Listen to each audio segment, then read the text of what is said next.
Lanjutan dari mistisisme Islam, Animires Kemal sebagai pengantar. Beberapa di antara orang-orang sejaman Junaid al-Baghdadi menekankan segi tapabrata tasawuf, yakni sesuatu pemutusan hubungan sepenuhnya dengan apa yang dikatakan sebagai dunia dan egotisme. Tasawuf berarti tak memiliki apapun dan tak dimiliki apapun. Tasawuf adalah kebebasan dan kedermawanan dan tiadanya paksaan diri. Nasihat Ruwai kepada pemuda Ibnu Khafif, tasawuf berarti mengorbankan jiwa sendiri, tetapi jangan merepotkan dirimu dengan celoteh kecil para sufi. Menunjukkan bahwa bahaya bicara terlalu banyak dalam bahasa yang teknis dan sok ahli sudah dirasakan sejak semula. Sufi sebaiknya berpendirian kesetiaan kepada janji dan harus bebas, tidak boleh lelah mencari dan tidak kecewa karena kehilangan. Kaum sufi adalah orang-orang yang lebih suka kepada Tuhan daripada apapun, dan Tuhan pun lebih suka kepada mereka daripada apapun. Beberapa dasawarsa setelah Junun yang wafat 859 Masehi mengucapkan pernyataan. Sahal At-Tustari membuat definisi tentang sufi sebagai berikut: orang yang darahnya sah dan kekayaannya diperkenankan, yakni orang yang boleh dibunuh dan kekayaannya secara sah bisa dibagikan kepada orang-orang saleh, dan apapun yang dilihatnya dari Tuhan, dan diketahuinya bahwa kasih sayang Tuhan merangkum semua ciptaannya. Dari segi sosial dan praktis, dalam tasawuf kita ketahui dari batasan-batasan seperti yang diberikan oleh Junaid dan Nuri yang menyatakan bahwa tasawuf tidak tersusun dari praktek dan ilmu, tetapi ia merupakan akhlak, dan siapapun yang melebihimu dalam nilai akhlak berarti melebihimu dalam tasawuf. Maksudnya bertindak sesuai dengan perintah dan hukum Allah yang dipahami dalam pengertian rohaninya yang sangat dalam tanpa mengingkari bentuk-bentuk luarnya. Cara hidup semacam ini hanya mungkin dilaksanakan lewat pengabdian penuh kasih. Tasawuf adalah menjadi murninya jiwa dari pengotoran oleh perselisihan. Suatu kalimat yang dijelaskan oleh Hujwiri sebagai berikut: cinta adalah kesepahaman, dan kekasih hanya memiliki satu tugas di dunia, yakni menepati perintah yang dikasihinya, dan apabila yang dihasratkan satu saja, bagaimana mungkin perselisihan akan timbul. Namun ada juga awas-awas terhadap tasawuf. Shibli wafat 945 seperti yang sering terjadi ingin mengejutkan halayak ramai ketika ia menyatakan bahwa tasawuf itu politeisme karena merupakan perlindungan hati dari serangan yang lain, dan yang lain itu tidak ada. Dengan demikian ia menyerang pertapa-pertapa yang menutup mata terhadap dunia ciptaan ini dan hanya berkeinginan memusatkan perhatian kepada Tuhan saja. Tetapi karena Tuhan merupakan satu-satunya kenyataan, bagaimana pula seorang bisa memikirkan adanya yang lain sehingga menghindarinya? Oleh karenanya seorang sufi sejati adalah yang bukan kata karohani. Dari paradoksnya itu pun diulang-ulang oleh ahli-ahli mistik lain. Kaum mistik Islam menikmati permainan kata dengan akar sofa, kemurnian, artinya kemurnian. Setiap kali mereka membicarakan tasawuf dan sifat-sifat ideal sufi, ia yang dimurnikan cinta menjadi murni syafi, dan ia dimurnikan kekasih menjadi sufi, yakni seorang yang sama sekali terserap dalam maha kekasih dan sama sekali tidak memikirkan apapun kecuali kekasih, kecuali dia. Hanya dengan begitu ia mencapai taraf sufi sejati. Tidaklah mengherankan bahwa para sufi telah berusaha mengangkat Adam sebagai sufi pertama. Sebab selama 40 hari ia berada dalam kholwat bagaikan pendatang baru di awal tarekat. sebelum Tuhan menganugerahkan jiwa, kemudian Tuhan memasang lampu nalar di hatinya dan cahaya kearifan di lidahnya, dan ia pun muncul bagaikan ahli mistik yang diterangi dari tempat pengasingannya waktu ia berada dalam adonan Tuhan. Setelah kejatuhannya, ia menunjukkan rasa penyesalannya di India selama 300 tahun sampai Tuhan memilihnya istofa, lihat surah Ali Imran ayat 25, sehingga ia menjadi murni atau safi, dan demikian menjadi seorang sufi sejati. Bahkan seorang penyair yang tidak bisa digolongkan sepenuhnya ahli mistik, yakni Haqqani, penyair puji-pujian terbesar di Parsi, meninggal pada 1199 Masehi, menyatakan bahwa aku murni karena aku menjadi abdi kemurnian sufi. Dan dalam salah satu dari rangkaian sumpahnya yang sering disisipkannya dalam kaidah-kaidahnya, ia bersumpah, demi para sufi yang mencintai penderitaan dan menjadi musuh kesejahteraan. Dengan demikian penyair itu dekat dengan Rumi yang seabad kemudian membuat definisi tentang tasawuf sebagai berikut. Tasawuf itu apa? Katanya, menemukan kebahagiaan di hati apabila kesusahan kita. Haqqani mengacu ke para sufi dalam larik-larik syair-syair seperti ini, yang membawa air kehidupan dalam cawannya bagai hidir, dan yang tongkatnya seajaib tongkat Musa. Kesusastraan Parsi, Turki, dan Urdu zaman-zaman sesudahnya berlimpah-limpah dengan sajak-sajak yang memuji-muji sifat-sifat sufi ini, atau menggambarkan keajaiban-keajaiban yang dipertunjukkan oleh seseorang pemimpin mistik. Karomah. Dalam masa-masa pembentukannya, tasawuf terutama merupakan bagian dalam Islam. Suatu pengalaman pribadi tentang misteri utama, yakni tauhid, menyatakan bahwa Tuhan itu esa. Para sufi selalu berada dalam lingkungan Islam, dan sikap mistik mereka tidak terbatas pada keanggotaannya pada mazhab hukum atau teologi manapun. Mereka bisa mencapai tujuannya dari titik mana saja. Pada dasarnya mereka tidak tertarik pada perbedaan-perbedaan teologis. Hujwiri menyimpulkan sikap awal sufi terhadap ilmu dan teologi dalam pengamatannya yang tajam. Pengetahuan itu luas, tetapi hidup singkat. Oleh karenanya tidaklah wajib mempelajari semua ilmu. Cukup yang ada hubungannya dengan hukum agama. Itu berarti astronomi secukupnya saja agar bisa menentukan kiblat, matematika secukupnya agar bisa menghitung jumlah zakat yang harus diserahkan. Itulah yang harus diketahui seorang sufi, seperti juga halnya setiap muslim yang baik. Bukankah Tuhan telah mengutuk ilmu yang tak ada gunanya? Surah 2 Al-Baqarah ayat 96. Dan bukankah Nabi bersabda, aku berlindung kepadamu dari pengetahuan yang tak berguna. Ilmu yang wajib dituntut oleh setiap muslim adalah pengetahuan tentang kewajiban praktis seorang muslim. Jangan membaca ilmu kecuali kehidupan yang sesungguhnya. Ilmu agama berupa fikih, tafsir, dan hadis. Siapapun yang membaca yang lain akan menjadi menjijikan. Kearifan sejati, yakni kearifan yang tunggal, tidak bisa dicapai lewat buku-buku. Banyak kisah menceritakan bagaimana seorang sufi yang telah mencapai atau menganggap dirinya telah mencapai tujuan membuang buku-bukunya. Kata-katanya, buku, kau memang pandu utama, tetapi konyol. Konyol sekali kalau masih merepotkan diri dengan pandu kalau tujuan sudah tercapai. Memecahkan botol tinta dan menyobek buku dianggap oleh beberapa ahli mistik sebagai langkah pertama dalam tasawuf. Orang suci yang agung, Umar Suhrawardi, yang mempelajari teologi skolastik pada masa mudanya, diberkahi oleh seorang suci yang meletakkan tangan di dadanya dan membuatnya melupakan segala yang telah dipelajarinya. Tetapi ia mengisi dada saya dengan ilmu laduni, surah ke-18 ayat 65, yakni pengetahuan yang diturunkan langsung dari Tuhan.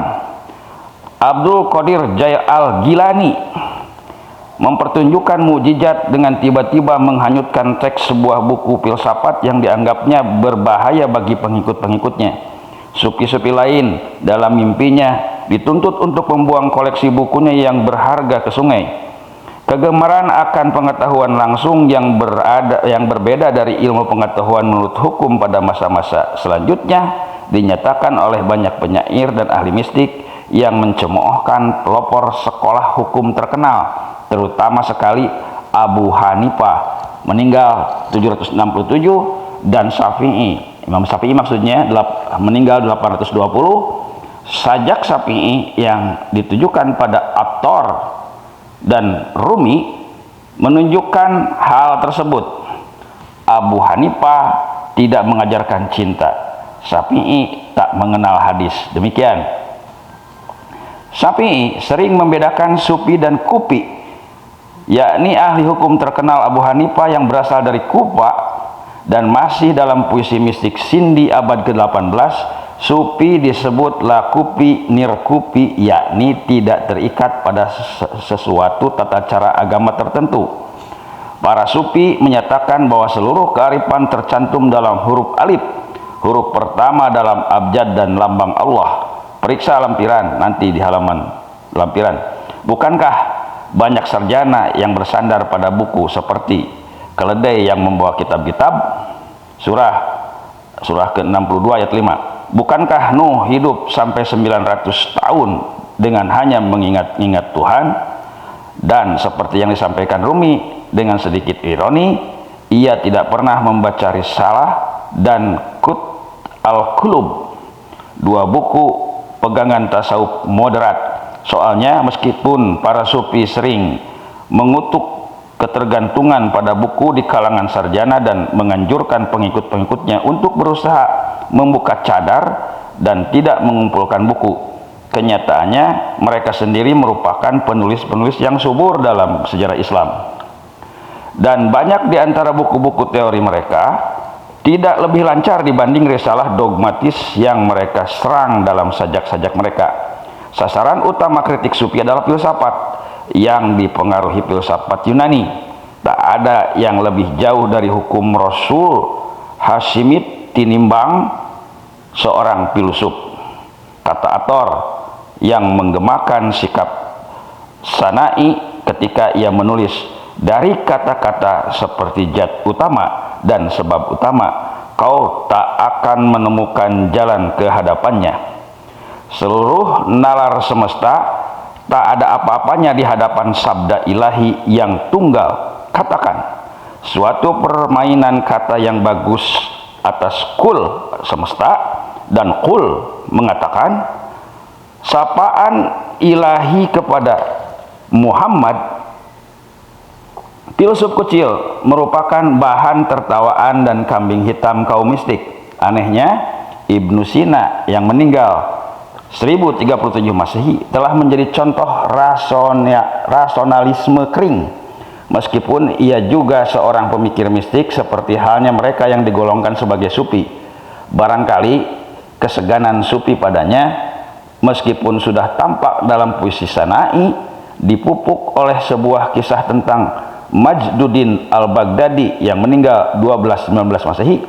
Ia melihat Nabi dalam mimpinya dan diberitahu bahwa Ibnu Sina ingin mencapai Tuhan tanpa renunganku, dan aku pun menutupkan tanganku ke wajahnya dan ia pun jatuh ke api. Sikap anti-intelektual semacam itu, seperti yang dirasakan oleh kaum ortodok, bisa membawa bencana bagi hidup bersama. Bisa disebut ada jenis sitolo yang arif yang diwakili dalam adat Islam pertama-tama oleh Buhlul, seorang tokoh aneh yang hidup selama kekhalifahan Harun ar-Rasyid yang meninggal 809 Masehi. Buhlul dan banyak tokoh-tokoh lain yang tak waras jiwanya yang hidup pada zaman-zaman kemudian dianggap sebagai sumber pernyataan dan ucapan yang merupakan kritik terbuka terhadap kehidupan zamannya. Tetapi karena mereka itu tak waras, mereka bebas dihukum, bebas hukuman. Tuhan telah membebaskan mereka dari hukum dan larangan. Mereka dibebaskan oleh Tuhan dari keadaan normal sebagai budak dan hidup dalam perpaduan cinta sempurna dengannya, seperti yang dikatakan At-Tor, jenis majdub, yakni yang terpesona adalah mereka karena kejutan penglihatan mistik, atau karena pengalaman kejiwaan. Majdub juga bisa berarti terguncang pikiran warasnya dan berjalan ke sana kemari dengan cara yang dilarang agama, misalnya telanjang bulat. Mereka itulah yang merupakan sisi gelap dunia sufi.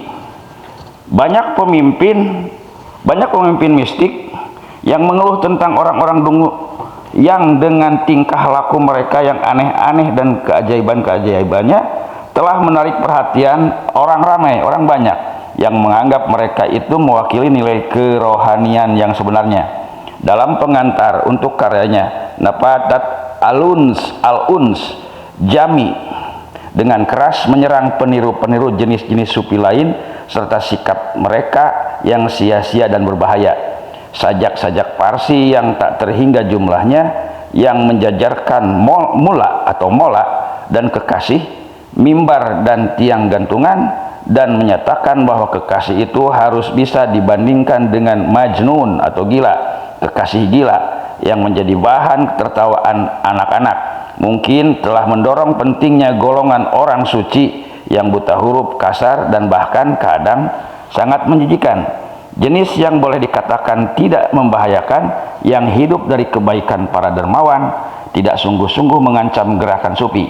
Namun kemerosotan para darwis fakir yang mengembara, si miskin yang mempertunjukkan keajaiban dan berada di luar hukum, bisak, telah membuat celak tasawuf. Orang-orang semacam itu yang pertama-tama dijumpai para mufasir Eropa, sehingga salah satu nama kehormatan yang diperuntukkan ahli mistik yakni fakir, miskin, yang dalam bahasa Jerman berarti tukang sulap.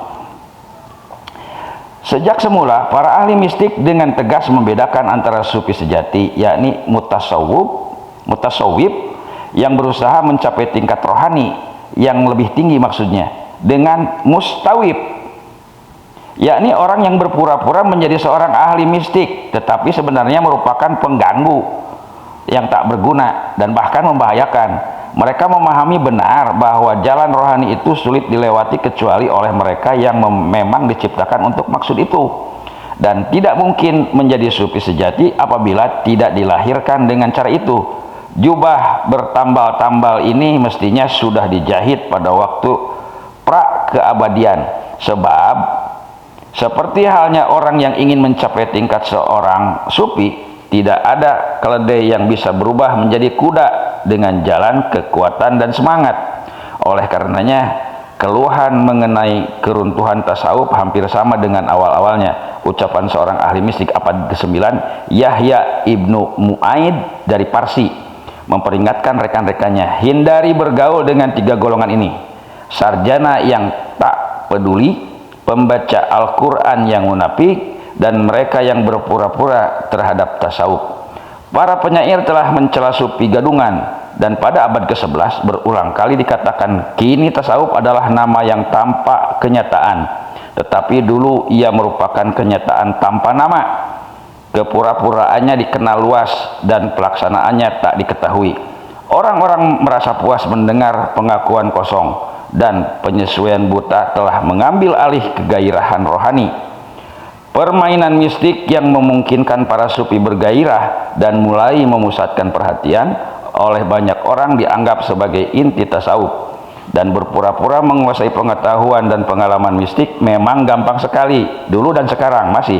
Kumpulan kisah-kisah jenaka dan dongeng-dongeng mengenai orang-orang suci zaman dulu selalu bisa menarik perhatian kita. Sajak-sajak yang dibaca dengan baik bisa memeras air mata pendengar, dan tentunya lebih mudah menangis dan mengemis makanan di depan pintu orang kaya dengan imbalan doa daripada mencari mata pencaharian dengan pekerja. Demikianlah seorang suci pada abad ke-11 menyatakan dengan marah, aku menjenguk neraka, dan kulihat kebanyakan penghuninya mengenakan jubah bertambal-tambal dan membawa mangkuk makanan. Bakli menjelaskan, orang yang terkutuk itu adalah pengkhianat-pengkhianat mistik.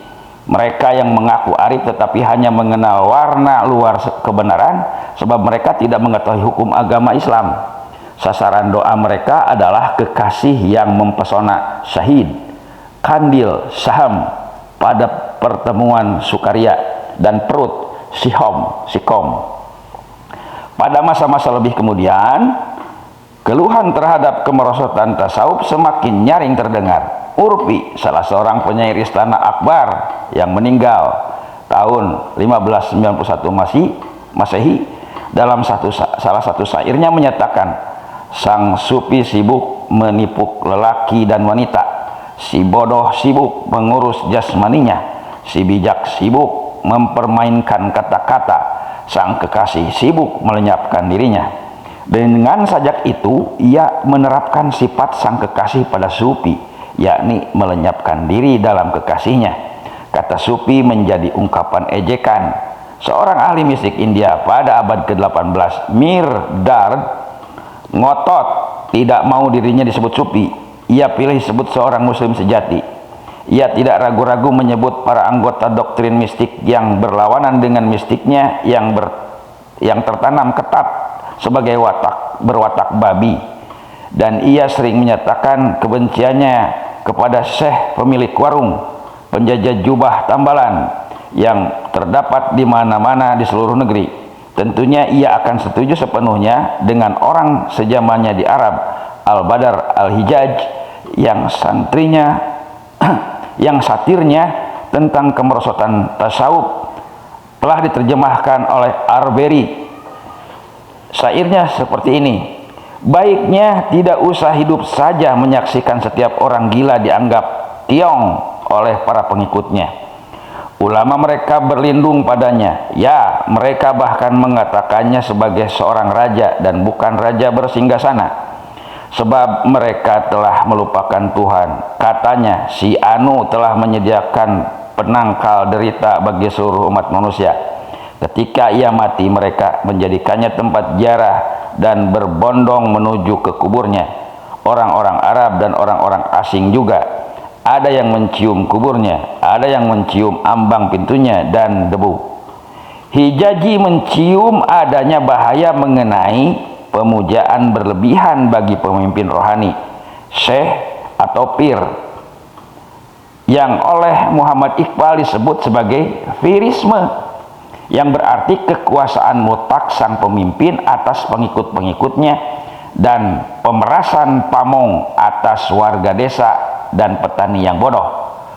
Dalam kritik mereka terhadap pemujaan orang suci dan pirisme itu suatu sisi Islam populer yang bahayanya hampir tak bisa dirasakan kalau tidak pernah tinggal di timur. Para pembaharu muslim dan sufi moderat berpandangan sama.